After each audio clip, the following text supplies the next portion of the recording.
Good morning. This is John from the Springs Mennonite Church. And I'm here today to continue our conversation about Peter and his letters. And today I want to share another one from the second chapter of Peter, verses 4 through 6. And here's what we read. Peter says, "You are coming to Christ, who is the living cornerstone of God's temple. He was rejected by people, but he was chosen by God for great honor. And you are living stones that God is building into his spiritual temple. What's more, you are his holy priests. Through the mediation of Jesus Christ, you offer spiritual sacrifices that please God. As the scriptures say, I am placing a cornerstone in Jerusalem, chosen for great honor. Anyone who trusts in him will never be disgraced." Well, this is kind of a strange passage. It talks about building things. It talks about a cornerstone. It talks about being a chosen one, being a priest. I mean, these kinds of ideas don't really fit together most of the time. So let's see what's in here for you and me today. Peter starts out by says, by coming to Christ, you are part of his building. He being the cornerstone. Now, what's the cornerstone? Well, if you're a builder, the cornerstone is the one you set first, and it's the stone upon which the entire house is built. If you get the cornerstone off, the whole house is going to be off. But if you get the cornerstone just right, you're going to have a good, strong structure. So he says that Jesus was rejected by the people. He, of course, is referring to the fact that the Jews, as a whole, rejected Jesus as the Messiah, as the Son of God. And of course, he's now talking to non-Jews, and he's saying, you're it. How did we get to be it? I don't feel like a cornerstone, to be honest with you. I don't feel like anybody has built anything on me.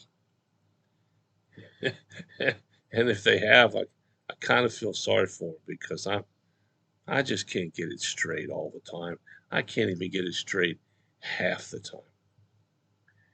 But he says that because we trusted God, we become the building blocks for his temple. Now, again, the reference is to the Old Testament Jews and the temple in Jerusalem, which was the most important place, religious place in the kingdom. And then he talks about you are his high priest. The priests were the ones who represented God to all of the public. And somehow, in accepting the Lord, you and I become God's special people. And our job is to represent God to others. Now, I don't know what you think about that. I really don't know if you've ever thought about that. I mean, I don't know that I have in that term. But what he's laying out is a system that begins with Jesus. And then on top of that becomes the followers of Jesus. Now, what was Jesus's role? His role was to communicate to the people the love and the grace of God the Father. Our goal, our job, is to communicate the love and the grace of God to all the others. He even says here, God is placing a cornerstone in Jerusalem, and anyone who trusts in him will never be disgraced. Disgraced means dishonored, thrown away, gotten rid of. Now, some of you who are listening may feel like you've been thrown away. Others of you who have walked with the Lord for a while, there are times when you sort of feel like you're in a desert and nobody's listening. But Peter's telling us here, nope, absolutely not. Jesus built this new temple of which you and I are the pieces.